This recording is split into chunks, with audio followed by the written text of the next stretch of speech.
Hello, everyone, and welcome to Strong Against the Odd podcast. I'm your host, Sarah. In this podcast, I will be talking about my journeys living with Turner syndrome, Crohn's disease, and having a colostomy. In this first episode, I want to kind of give you a background of how old I was when I got diagnosed and just a little bit of a background to start us off. So, here we go. So, I am 36 years old, going to be 37 in April. Growing up, I had many ear infections and doctors for various little things. And, I had to get glasses between the ages of 1 and 2. I had my left foot turn in, which we now know could be caused by my Turner syndrome. I was always small, never reached the height of my peers, but never thought anything of it, because I was kind of same height as some of my classmates, not all of them, but enough to where it wasn't a big, well, something's going on. So, anyway, so growing up, I had to have 2 surgeries on my hip to fix the problem of my foot turning in. I was in 5th and 6th grade at the time of those 2 surgeries. Also in 1st grade, I had to have my tonsils out, tubes put in my ears, and adenoids taken out. Then again, at age 13, I had to get tubes put back in my ears. Then I had to have hearing aids in 8th grade. And that changed my whole schooling because I was able to hear better, understand things a little bit better, and progress better. So, now you know a little bit of a background. Let's start off with Turner syndrome diagnosis. So, like I said, growing up, I was small, wasn't really keeping up with my peers. Then, when it was puberty time, I wasn't really going through puberty. All my friends were, and I was just lacking behind. We kind of thought, hey, maybe she's just a late bloomer. Nothing of it. You know. So, shrugged it off, and then at the age of 14, one of my aunts, she was looking in a medical journal for something related to what she's going through, and she came across Turner syndrome, and she's like, "This is Sarah. This is Sarah. This is Sarah. Got to bring it to her parents, her mom and dad." So she brought it over to our house, and we looked at it, and sure enough, I fit the bill according to this text. So I was also starting high school. I was trying out for softball, and I needed a physical.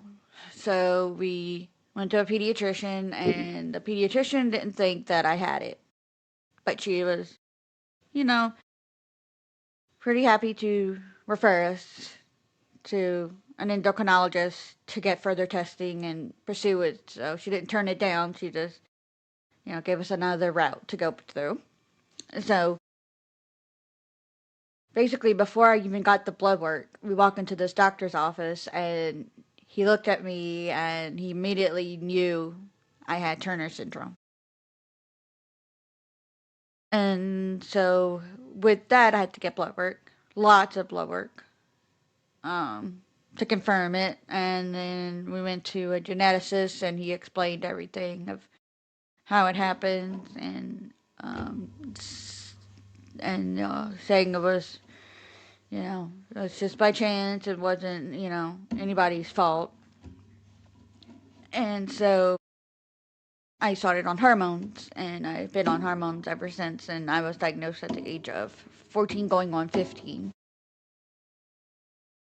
in 2004. So I've been knowing about Turner syndrome for 22 years, which is crazy to say the least. Um,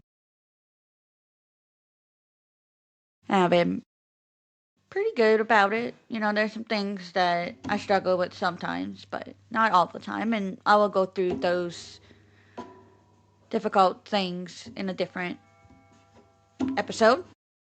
So moving on. Um, the next diagnosis is Crohn's disease. In my senior year of high school, 2006 to 2007, I was losing a whole lot of weight, just out of the blue. You know, I was eating regularly, this and that. You know, nothing seemed off. So we didn't think nothing of it. I was a healthy weight to start off, and then by the time we were like, we think something's going on, I was under 100 pounds. And we're like, something's got to be wrong. So we went to a gastro doctor, gastroenterologist, and got a colonoscopy and got diagnosed with Crohn's and been battling it ever since 2007. So I've been knowing about this for almost 19 years.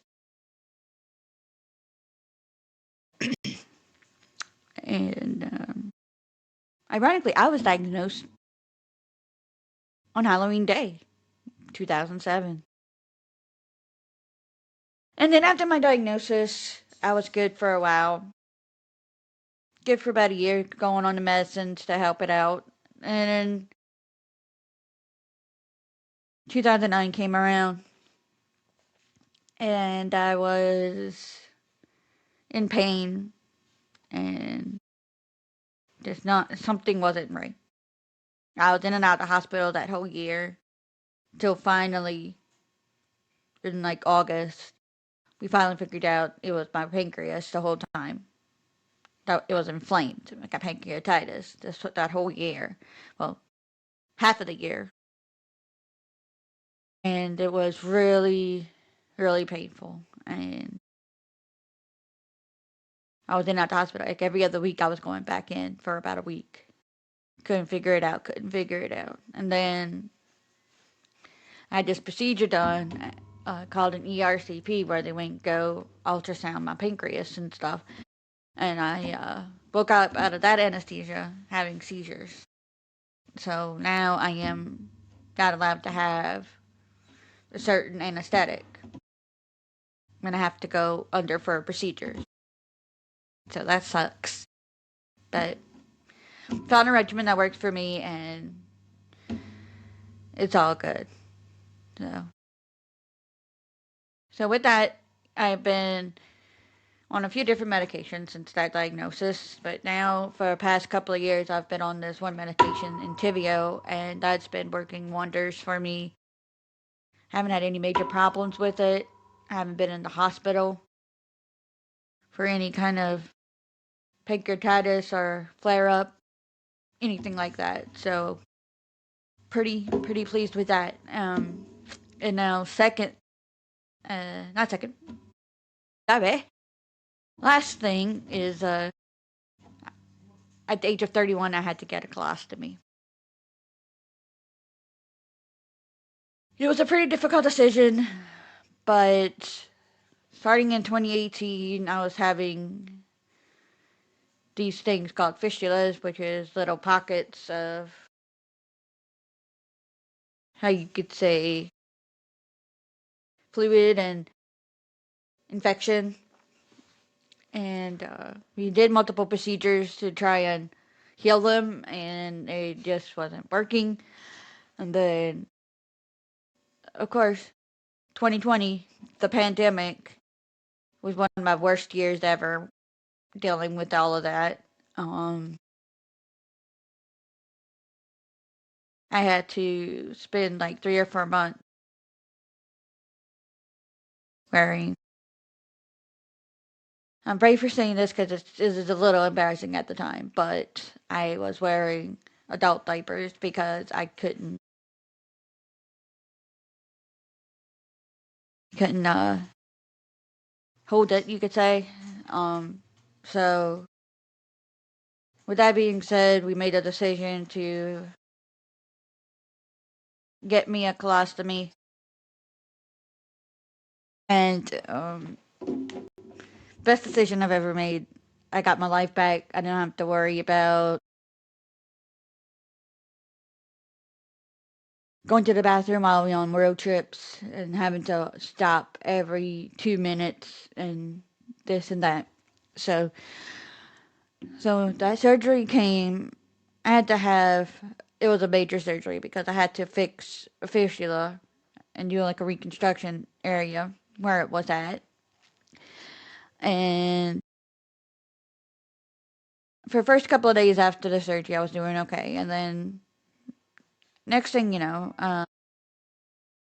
the sutures and stuff that were holding everything together opened, and I was left with this big wound. I had to get a wound vac put in. Um, so I'll tell you more about this story later.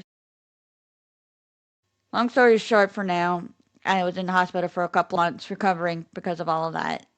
Um, and then now I am 5 years in with a colostomy, and I couldn't be happier. I've been able to do things that in 2020 I didn't see myself being able to do again because of the bathroom issues.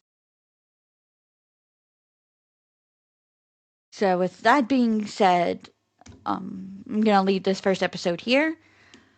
I look forward to helping you guys out, teaching you more stuff as we go along. Feel free to ask any questions as we go along in this podcast. And I'll see you later.